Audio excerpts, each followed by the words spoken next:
का road map क्या है बांकीपुर को लेकर? बांकीपुर का रोड मैप को लेकर बिल्कुल क्लियर है।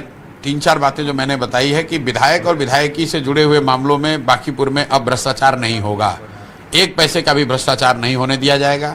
दूसरी बात, विधायक के तौर पर, जनप्रतिनिधि के तौर पर मेरे आचार विचार व्यवहार से बांकीपुर के लोगों को शर्मिंदगी नहीं होगी। तीसरी बात मैंने कही है कि बांकीपुर में जो सबसे पहले मेरी प्राथमिकता है कि यहाँ पर शिक्षा की व्यवस्था को सुधारा जाए, और जो खासकर गरीब इलाके हैं बांकीपुर में, बांकीपुर है पॉश एरिया दिखता है, लेकिन 60% से ज़्यादा लोग झुग्गी झोपड़ियों में, स्लम्स में रहते हैं। तो मैंने उनको ये वादा किया है कि साल भर के अंदर अगर उनके इलाके के सरकारी विद्यालयों में गुणात्मक सुधार नहीं होगा तो उनके बच्चों को अंग्रेजी स्कूल में, प्राइवेट स्कूल में पढ़ाने की जिम्मेवारी हमारी होगी। ये बात मैंने वादा किया है और इसको करके दिखाएंगे। इसके साथ साथ मैंने एक और बात कही है कि बांकीपुर भी अन्य दुनिया के, देश के अन्य शहरों की तरह, बेंगलोर की तरह, हैदराबाद की तरह बेहतर कैसे बने, इसका एक ब्लूप्रिंट बनाकर जारी करेंगे, ताकि आने वाले 5 साल 10 साल में सरकार उसका अगर चाहे तो उसका इस्तेमाल करके बांकीपुर को बेहतर बना दे। लेकिन एक वीडियो वायरल हो रहा है जिसमें ये आपका वीडियो दिखाया गया है, जिसमें ये कहा गया है, प्रशांत किशोर कह रहे हैं कि इसको हम बेंगलोर बना देंगे बांकीपुर को। वीडियो वायरल नहीं हुआ है। भाजपा वाले बौखलाहट में अब अंतिम चीज ये रह गई, अपना यही सब करेंगे। बैठकर चिंतन करनी चाहिए। दूसरे को पन्ना प्रमुख, पेज प्रमुख, शक्ति केंद्र का पाठ पढ़ाने वाले लोग, इनके गलियों में कोई नहीं था। जब सामने से मैं खड़ा हो गया, जनता के पास विकल्प हुआ, तो इनका सारा ऑर्गेनाइजेशन धराशायी हो गया।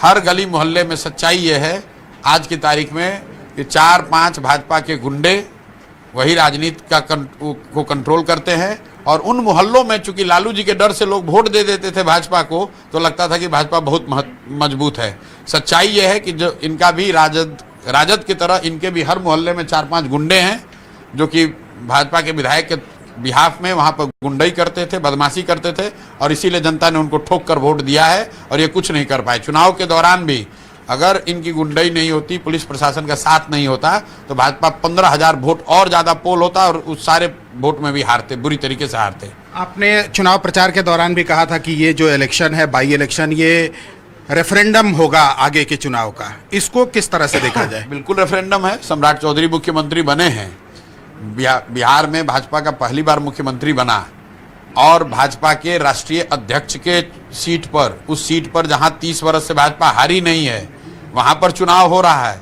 और वो चुनाव अगर भाजपा इतनी बुरी तरीके से हार जाए, सिर्फ चुनाव ना हारा है, हर बूथ हार जाए, तो निश्चित तौर पे ये रेफरेंडम है। ये दिखाता है कि जो सम्राट चौधरी का चेहरा है, जो उनकी नीतियां हैं, जो जिस तरह से सरकार चल रही है, उससे जनता कितनी खुश है। विपक्ष का चेहरा बनेंगे प्रशांत किशोर? हम बिहार के हर उस आदमी का चेहरा हैं जिसके साथ सरकार या व्यवस्था अन्याय कर रही है।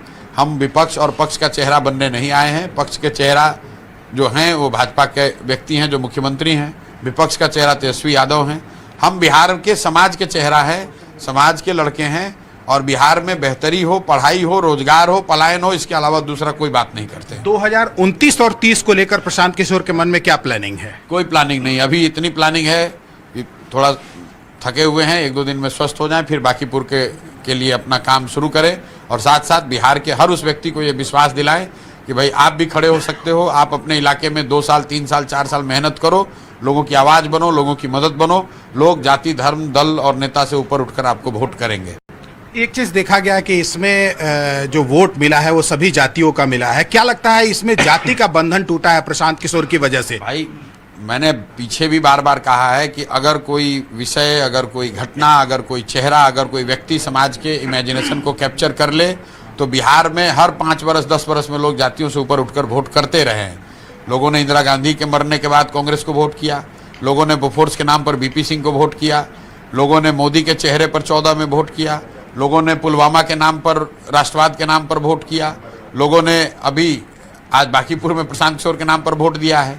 जब भी लोगों के पास ऐसा कोई विषय, कोई घटना, कोई व्यक्ति सामने दिखता है, तो लोग जातियों से ऊपर उठकर वोट करते हैं। बांकीपुर ने उस बात को फिर से चरितार्थ किया है, और बिहार के अन्य हिस्सों के लोगों को भी मैं आग्रह करूंगा कि आप देखिए, अपने समाज से जो सबसे अच्छा व्यक्ति आपको लगे उसको आगे बढ़ाइए, उसको मजबूत कीजिए। जब अच्छा आदमी जीतेगा तभी आपका और आपके बच्चों का भला होगा।